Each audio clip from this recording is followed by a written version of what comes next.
Good morning. Welcome back to my living room. I'm going to post this video probably in the next day or two, but I wanted to give you a little insight as to what this practice will consist of. So I'm seeing a lot of people out riding bikes, walking a lot, running, and I thought about that because I'm doing the same thing. And I'm noticing that I'm feeling stiff in my shoulders and arms from the bicycle handles, and I'm feeling a little stiff in my hips from all the walking, and my feet are letting me know that I'm walking a little bit too much. So this practice is going to be a practice to relieve some of that tightness in the neck, shoulders, upper back, lower back from bicycling, hips from walking and bicycling, and feet from walking. So we will need some things for this practice. One of the things we will need is a tennis ball, or something similar to a tennis ball. You don't want something that gives a lot, but something, a rubber ball, just something that'll give a little bit that you can press and bend. This is a used tennis ball, so it's not quite as hard as a brand new one. You're going to need either a folded up blanket is probably what you're going to need. I have a wedge. A wedge is a foam, like a block, but it's wedge shaped, and I sit on that. But most people aren't going to have that. So you'll have a blanket, and again, you want to fold your blanket so that you have a nice edge about 2 or 3 inches high, and you're going to put that blanket right under your sits bones. You're not going to sit on it full on, just under your sits bones. You're going to need either a foam block or a footstool of some kind. You can just use one. You don't have to have two. I just happen to have two.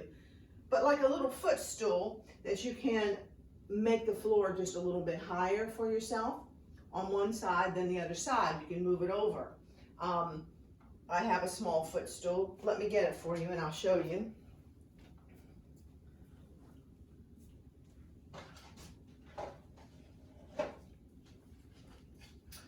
So something like this will work. A little footstool, and you can use this, of course, to make the floor higher for you. Either here or here, whatever we do, you can use that. So with all of these things in place, what I'm going to ask you to do is to find your seat and come in to an easy sit position. So easy sit position. And the reason for this propping up of the hips is so that the hips are higher than the knees. It's important to for this to happen so that the lower spine isn't pushed out. You're not rounding out through the lower spine, but it stays in alignment here. And I just want you to take a moment here to feel your body. As I said, a lot of people are bicycling, they're walking and they're running, they're getting their exercise in different ways since a lot of our facilities are closed. And some of these activities are being done more than they would be done if people were going back to the gym. So I want you to just feel how this all works in your body, how your body is taking this new exercise regimen. And let's become focused inward on our bodies. We're going to start out with a short little breathing practice. I think that everybody should be doing some deep breathing every single day, breathing deeply. But this practice is a little different.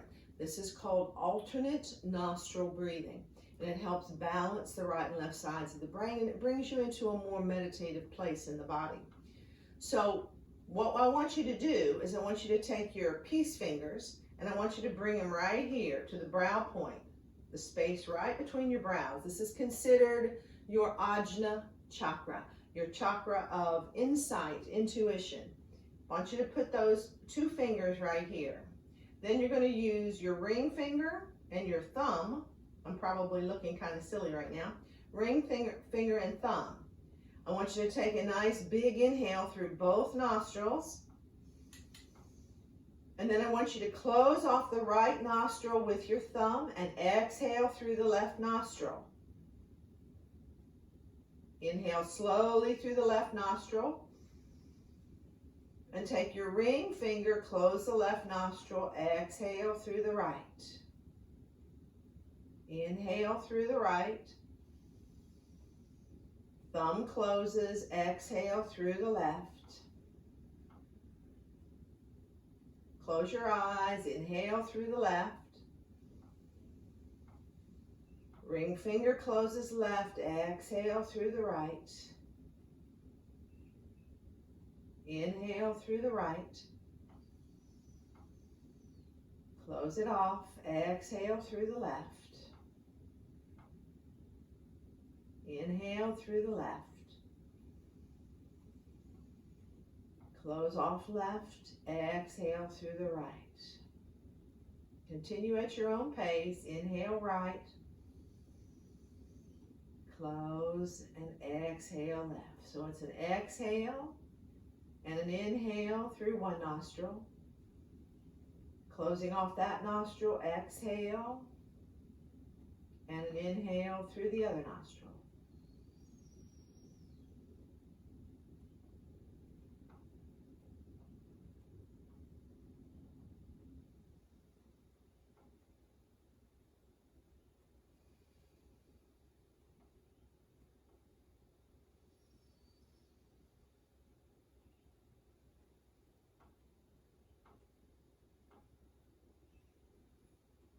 If ever you're feeling stressed, anxious, or just feel the need to come to a quiet spot and to calm the chatter of the mind,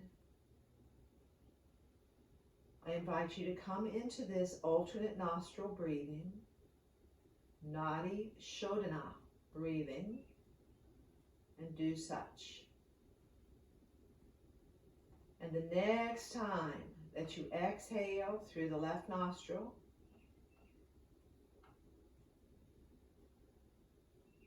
bring your hands to prayer and heart center. And let's set a loving and healing intention for our world and offer the benefits, the energies of this practice to that intention. And welcome back to my living room. Namaste. Let's place our hands on our knees and just do a little bit of a Sufi grind here. Let your eyes stay closed or softly focused if you like. But try not to be looking around your room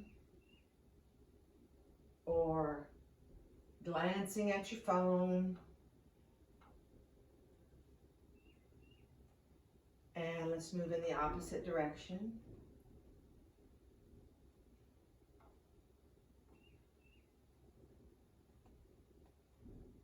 And come to a place of stillness here. If you have anything around you to each side, move it out of the way for just a moment. And then I want you to take a nice deep breath in, bring those palms together in Anjali Mudra. And exhale, draw the energy from the heavens to the heart. Inhale, send the prayers for your intention to the heavens. And exhale, bring those arms all the way down. Inhale up, clasp your fingers together, and then imagine that your fingers have glue on them and they're stuck here and you're trying to pull them apart. And I want you to feel the isometric energy moving along the backs of your arms here, strengthening those triceps. Feel this energy in and around your scapula. And then on the exhale, I want you to round your back. Press your knuckles toward the front edge of your mat. Drop your chin to your chest. Inhale, open those arms really wide and clasp your hands behind you. I'm going to turn myself a little bit just so you can see what I'm doing here. Clasp your hands behind you. Lift your chin just a little. And inhale up one more time. Press those knuckles up to the ceiling. And imagine that you're trying to pull your fingers apart. Exhale, round the back. Press your knuckles toward the front. This stretches out that upper back, shoulders and arms just a little bit.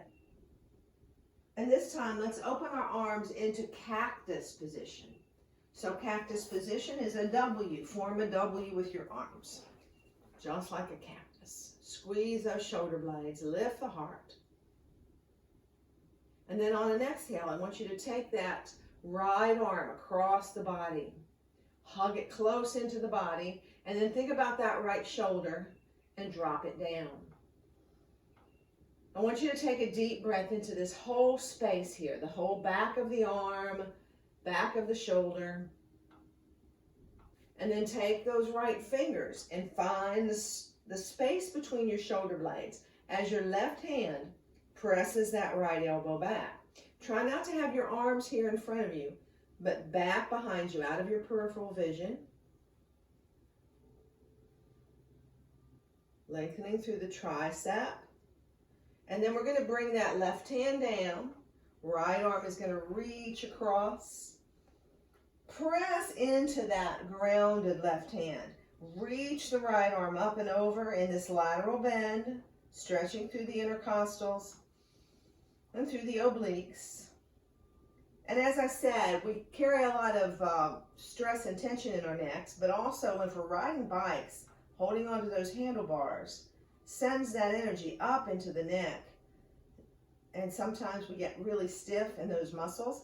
Take the fingers of the right hand to the left ear and draw the right ear to the right shoulder. Now let your hand rest heavy on your head. You're not really pressing, but we're going to, but I have to explain that to you first. And then we want to take that left arm up and make a fist. Bring the thumb over the fingers here. And all the fingers are pointing down to the floor. And then I want you to tip your wrist down toward the floor, your knuckles down to the floor, and then tip your knuckles up to the sky. Exhale, tip them down. Inhale, tip them up. Then we're going to take this left arm around the back of our waist and see if we can find those fingers, left fingers, wrapping around the right side of our waist. Then I want you to press the head toward the shoulder, but resist the press. So the hand presses the head, and the head presses the hand. And here again, we have what we call proprioceptive neuromuscular facilitation. So we're engaging the muscles here in the neck. Hold and breathe, but don't hold your breath. Hold this press and resistance, and then let it go. And see if your ear magically comes down just a little lower. When we engage a muscle, it has more of a propensity to stretch. So we engage first and stretch next. Now this left shoulder, it's dropping down. We feel that long length on the side of the neck. Then we're going to take our fingers to the back of our head and we're going to draw our chin toward our left underarm, capturing some of those muscles in the back of the neck, including the trapezius muscles. And then we're going to bring our hands to our knees. We're going to look up to the left, and we're going to look down to the right, look up to the right, and look down to the left. And then come back to center. This time we're going to take that left arm across the body. We're going to use the right hand to hug it in close to the chest. Drop that left shoulder down. And just breathe here. Breathe into the space at the back of the shoulder, the back of the arm. You hold the pose. When we're holding bicycle handlebars, we're kind of bringing that energy up here. And sometimes it tenses up the back of the neck, the back of the arm. And this is going to help release some of that. Now we're going to take those left fingers to the place between the shoulder blades while the right hand presses that left elbow back. And breathe. Try not to be rounded out here, but to keep the integrity of your spine. Nice long length from the lumbar all the way up through the cervical. And then we'll drop that right hand down. Left arm reaches across. This right hand, it's pressing the floor away. And this left arm is reaching as though we're trying to pull a flower out of the ground, the root. And the root is here in your waist. So feel that root. Breathe into the side body. Stretch through those same muscles, intercostals and obliques. And then our left fingers are going to find our right ear. Our left ear is going to find our left shoulder. Right arm lifts. We make a fist with the thumb on the outside. Tip the knuckles down and up. This is a little bit of a forearm stretch. Right now, your head and your hand are not pressing or resisting. Simply the hand is resting heavy on the head. And then you're going to turn the knuckles up toward the sky and draw them in toward the wrist and away, in and away. Then we'll take that right arm around the back of the waist, drop that right shoulder down, press the ear toward the shoulder, but resist the press with the head. So you're feeling a little battle going on between the hand and the head. Breathe. Don't forget to breathe, and then let go of this and see if that ear moves just a little closer to the shoulder. And then we're going to take our hand to the back of our head and draw our chin towards our right underarm. And then we're going to bring our hands back to our knees. Drop your chin to your chest. And then slide your chin across your chest and look over your right shoulder. And then drop the chin back down, slide it across your chest, and look over your left shoulder. And then we're going to come back to center. Inhale all the way up. And exhale all the way down. Roll those shoulders a few times as if you're doing a backstroke with your arms. So don't be afraid to really move those arms. And then let's swim forward.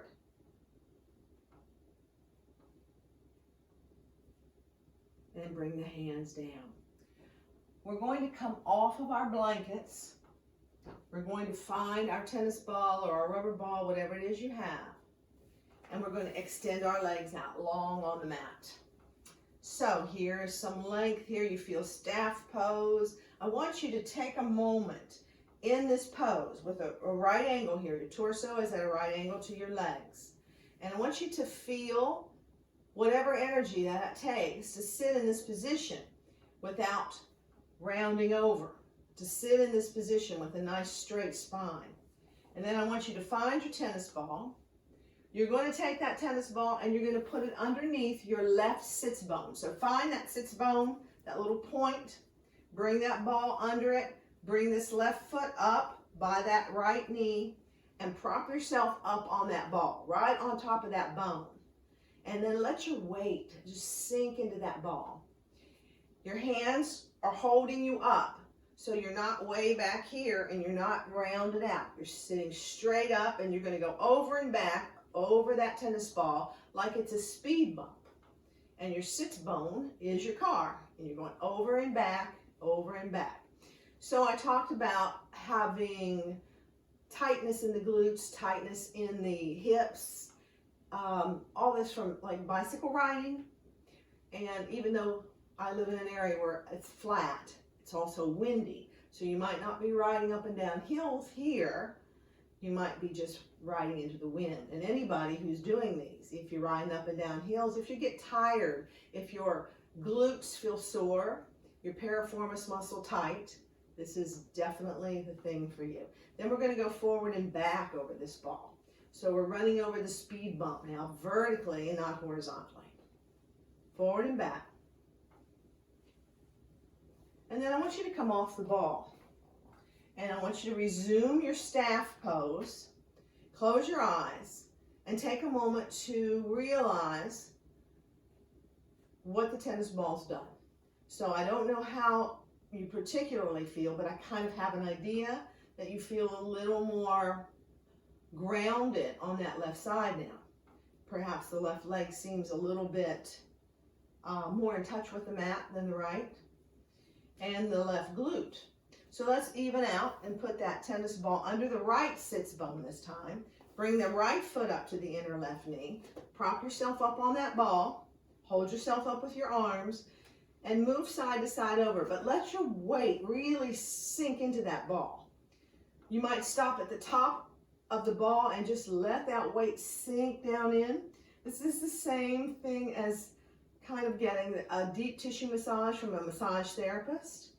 So over and back, after you've sat on top of the ball for just a few seconds, and then we're going to go forward and back. This doesn't take that long. I just want you to be aware of what you're doing. So forward and back, and then come off that ball again and come back into your staff pose. This is called Dandasana, or staff pose. And I want you to feel the difference in the amount of energy that it takes to sit here. That's why I wanted you to sit there first and feel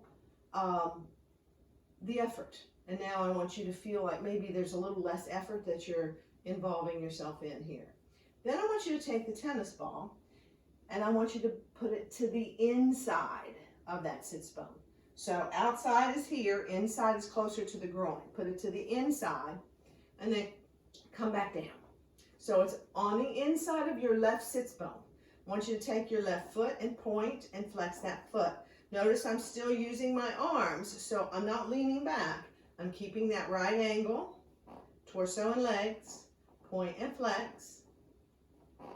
And then I want you to take that left foot to the inner right knee again and open and close it like a windshield wiper. Open and close right over that ball. You're not going to feel a whole lot of sensation, not like when you were rolling over, but you're going to feel some. So over and back, windshield wiper.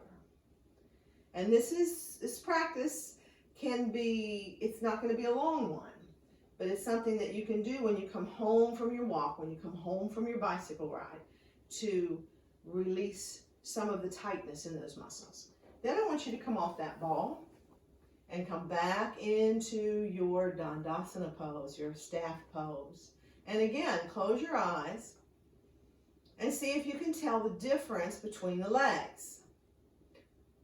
In that last move, for me, I feel more grounded on the back of my knee than I did before. I could slide my hand underneath my right knee, but my left knee is pretty solid down, grounded. So this releases some of the tightness in that adductor muscle. And of course, I said the piriformis. The piriformis is that muscle that gets irritated, and then the sciatic nerve that runs right along with it becomes inflamed, and you experience that sciatica. So if you do experience sciatica, it's good to have a tennis ball, and you can do this, or you can just sit on it on the side that's hurting, and it kind of relieves the pain somewhat. Take the tennis ball to the inside of that right sits bone, and then come back on top of it, point and flex the right foot. See if you can notice any movement of muscle or tissue where the ball is sitting. Then let's bring that right foot up to the inner left knee and windshield wiper that leg. Doesn't have to go too far, just kind of rolling over that ball. And then let's come off of the ball and back into our Dandasana pose. Move the ball out of the way for right now. And take a moment here to feel the easefulness of the pose now, compared to the effortful pose when you began in Dandasana. So this just helps to open up all those tight muscles in the glutes. And from here, let's come on up into kneeling. So come into your tabletop pose. crown of the head reaching toward the front edge of the mat. Sits bones reaching toward the back edge of the mat. Press into the hands. Pull that belly button and the spine towards each other. Let your toenails rest on the ground. Inhale yourself into a cat pose. Just feeling that stretch from the sternum all the way down to the pubic bone, so that you feel those rectus abdominis muscles, your six-pack muscles lengthening. Exhale, round the back. Head is always last in these cat and cow poses. Press into the heels of your hands and really stretch the space between the shoulder blades. Inhale into cow. Your gaze is straight out at the horizon here. You're pressing your hands into the mat to avoid the shrug of the shoulders here. Exhale, cat. Inhale, cow. Exhale, cat. One more time. Inhale, cow. Send your hands forward. Turn your toes under. And let's exhale. Come into our downward facing dog pose. Spread your fingers really wide in the front. Shake your head no. Shake your head yes. Bend your knees. Press out through your heels. Feel as if you're shooting lasers out through your heels. Press out. Feel that stretch moving through your Achilles tendon up into your gastrocnemius. Then lengthen out your legs. Aspire your heels down. Walk your feet to the middle of the mat. Walk your hands back to meet your feet. Forward fold. Keep your knees just a little bent here to protect your hamstrings. Although when you were doing your tennis ball workout just a moment ago, you were affecting the hamstring tendons that attach right there at the sits bones, that really originate there at the sits bones.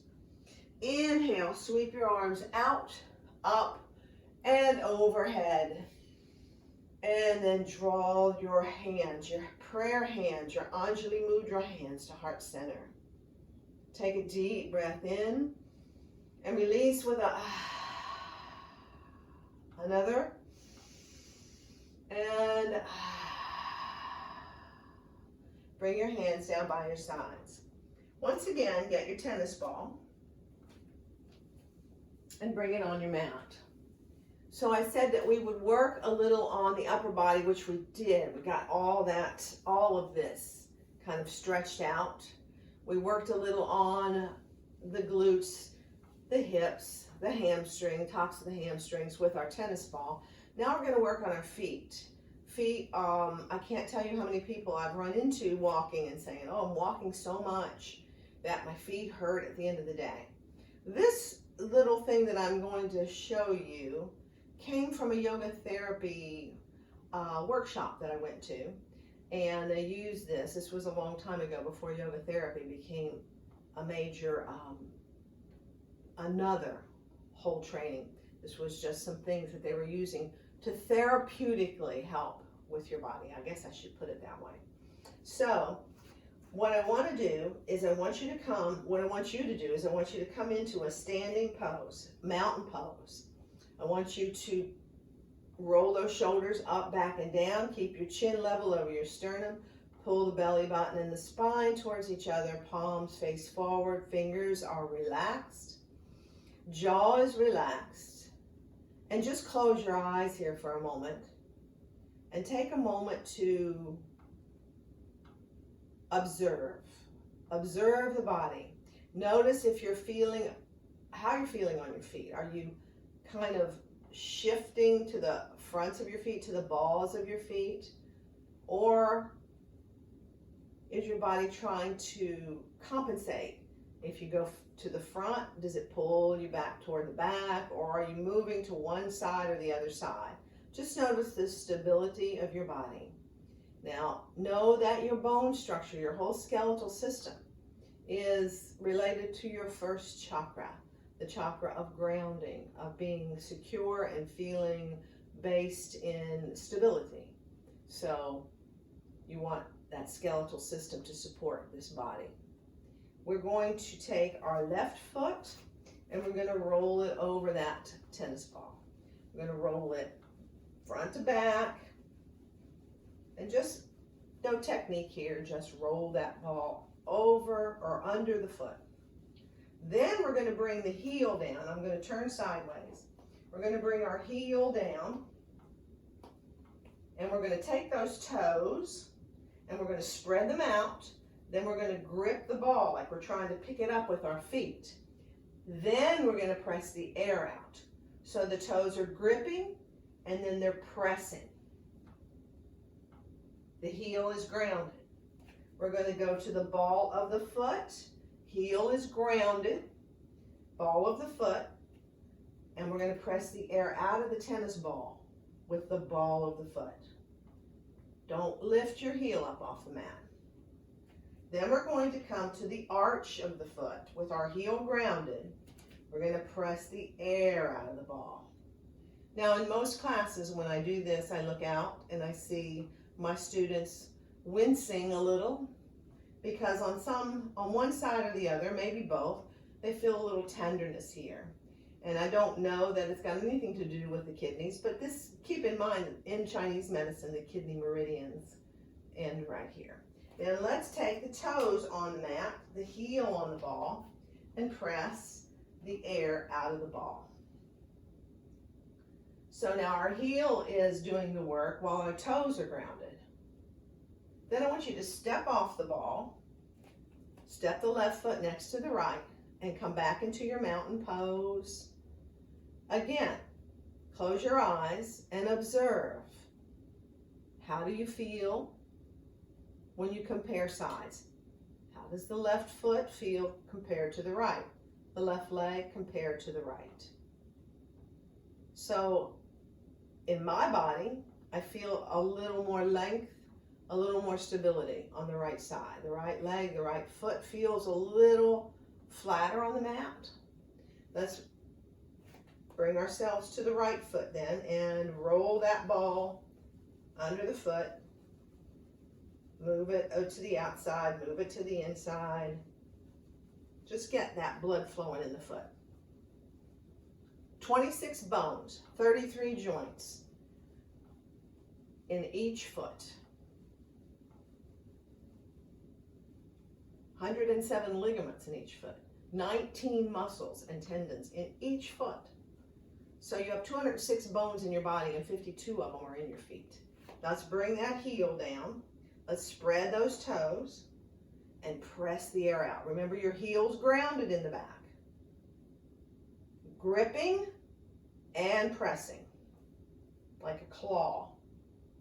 Then ball of the foot, press the air out.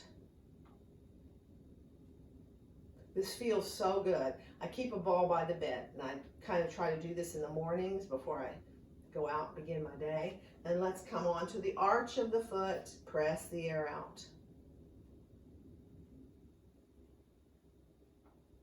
And then let's come on to the toes, heel on the ball, press the air out. Now the good thing about doing these poses, doing this footwork, is when you're coming into balance poses, it helps to stabilize you. Then move your ball out of the way. And let's come back onto your mat, feet next to each other.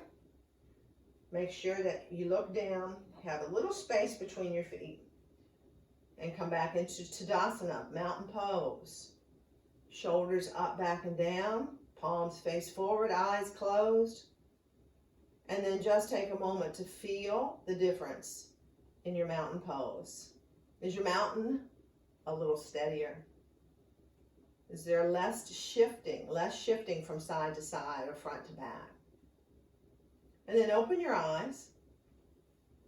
Make sure you have your stool, or perhaps, you can have anything that's about this big, that's stable, in front of your mat that you might want to use to make the floor higher, to bring it up just a little bit. I'm going to face this way so you can see what I'm doing. Bringing my prop on this side. We're going to go into our tree pose. I think I'll turn this way so you can actually see this side of my body. So in your tree pose, what I want you to do is start out in your mountain pose. And then I want you to take your right foot. You can stay facing the front. I'm just turning this way so you can see me. Take your right foot and bring your right toe, big toe on the ground, and bring the heel of your right foot into your inner calf. That's level 1. Level 2 would be bringing that right foot to your inner calf, lifting that toe off the floor. And level 3 would be bringing that foot to the inside of your left thigh, right foot to the inside of your left thigh. Hands can be at heart center. Gaze is steady. Find something that's not moving.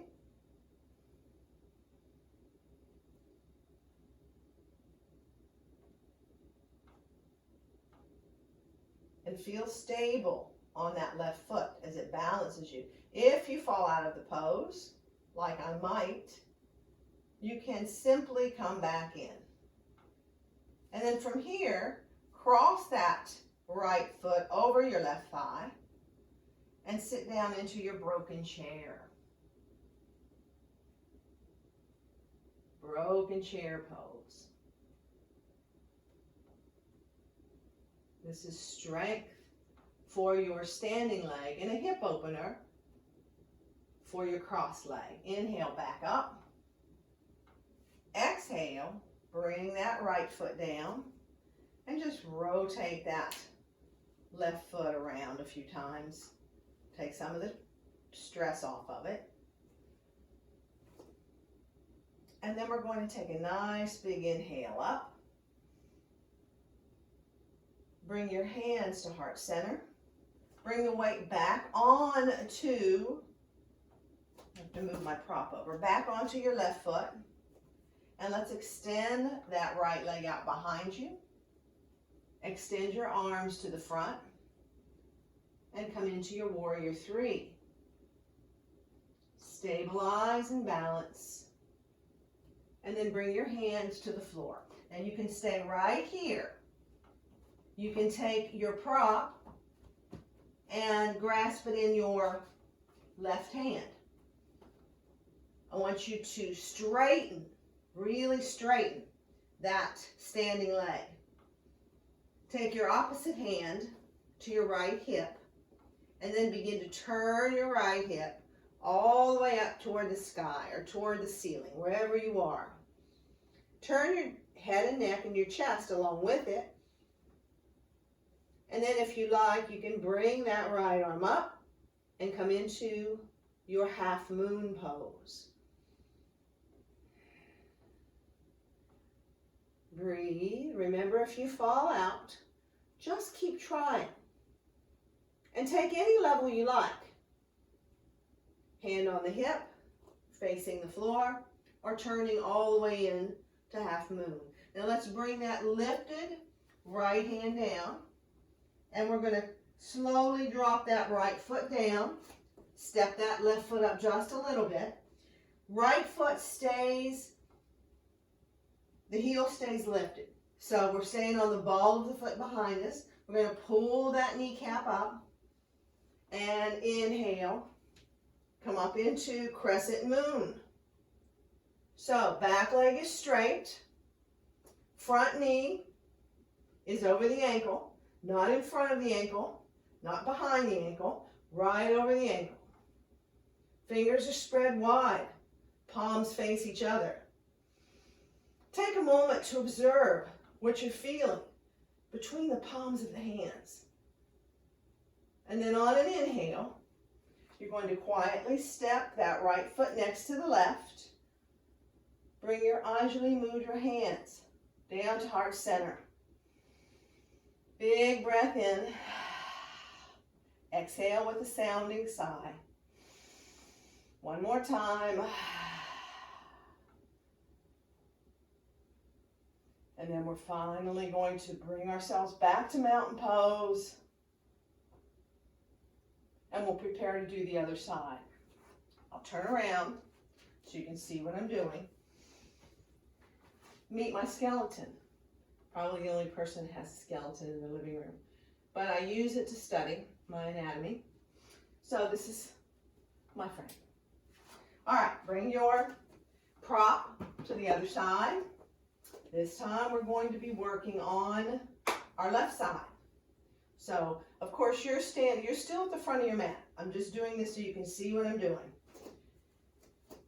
From here, we're going to get stable in our mountain pose. So arms are down, shoulders roll back, belly button and spine towards each other, pressing into the floor to rise up through the crown. So we press down to send that energy up. The same thing as you're holding those bicycle handles. That energy goes up into the neck. So here we're doing the same thing. Press down, rise up. And then we're going to bring the weight onto that right foot. Left toes come onto the mat. Left heel comes into the inner calf. So this is called a kickstand for your tree. And you can do kickstand right here. That could be your complete tree pose. Or you can come up to the inner calf. The only thing I don't want you to do is to press your foot on your inner knee. That's not a good place for a resting point. Or you can bring that left foot all the way into the inner right thigh. And soften your jaw. Fix your gaze. Stay with this pose with ease. And the ease comes from breathing.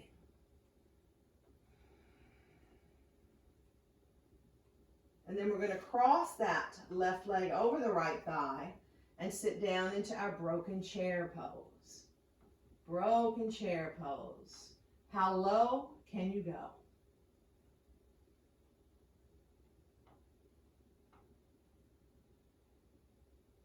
And rise up.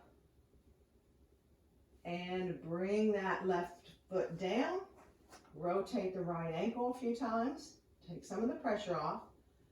You're going to go back into Warrior 3. And then we'll attempt half moon on this side. So here, for your Warrior 3, remember you have options.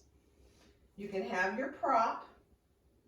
You can keep your hand on your prop when you come into your Warrior 3. I'm just showing you here. So you can keep your hands on your prop, or you can bring your hands to heart center, or you can send your hands forward. So you pick your best expression of this pose.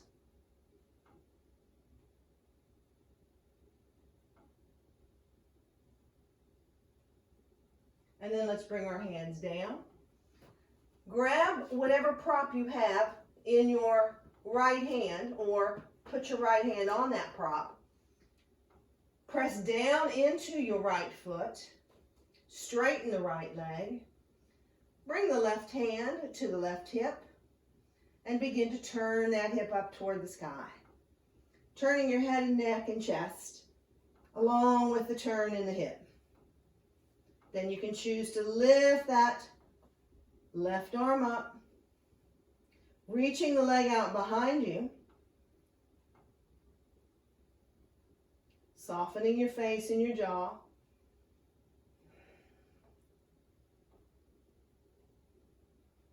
And then on the exhale, we're going to bring the lifted hand down.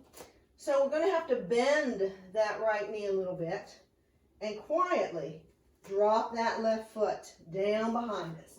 You may need to move those right toes up just a little bit. Pull this left kneecap up so that we can utilize that quadricep to stabilize our femur. Then on the inhale, we rise up, coming into crescent moon.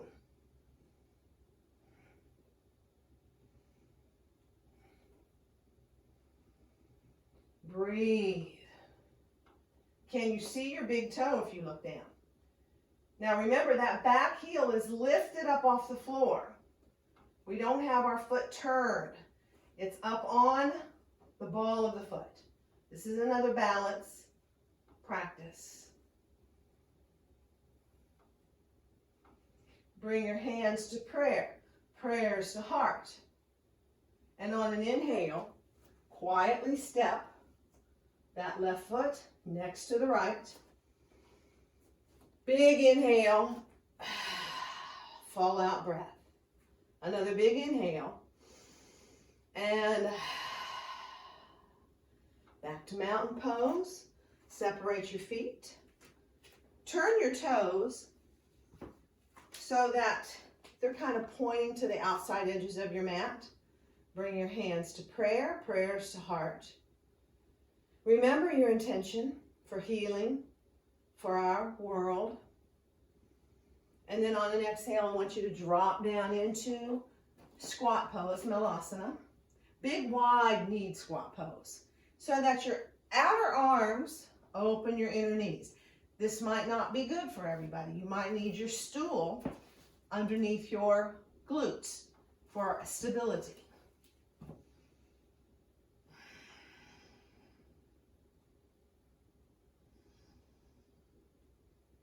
And then slowly make your way down and back into easy sit. Find your blanket. Prop your sits bones up.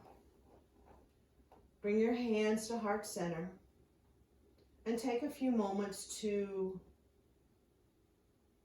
observe. Observe the movement of energy moving freely through your body. Notice the openings in the hips, the relaxation of the shoulders and neck. And take into your heart an attitude of gratitude for a healthy body, for a life that's full of blessings.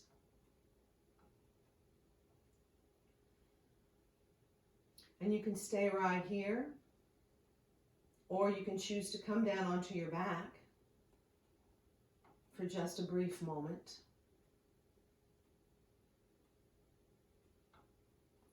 And I'd like to read something to you here, because we're living in such extraordinary times.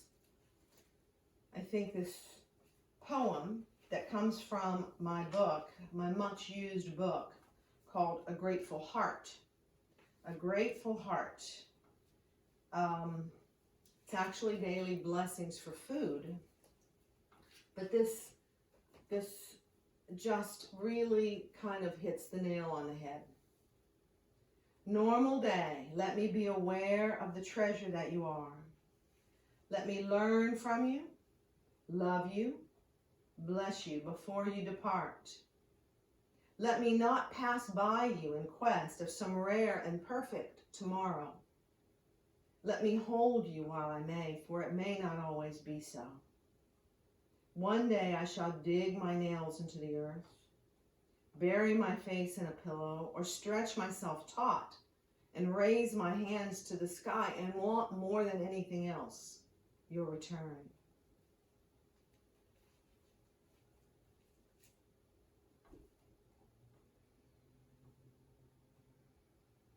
Take a moment here to let all that sink in.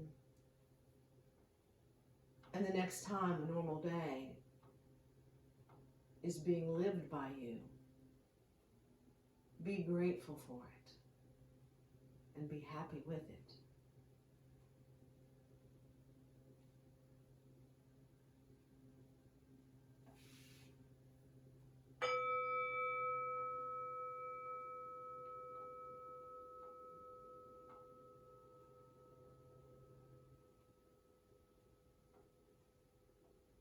If you're on your back, I invite you to come back up to seated very slowly. And we'll end our practice.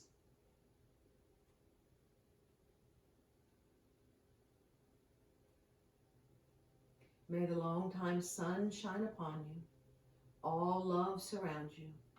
and the pure light within you guide your way on. Om Shanti, Shalom, peace. Namaste. Thank you for joining me, and I'll see you soon.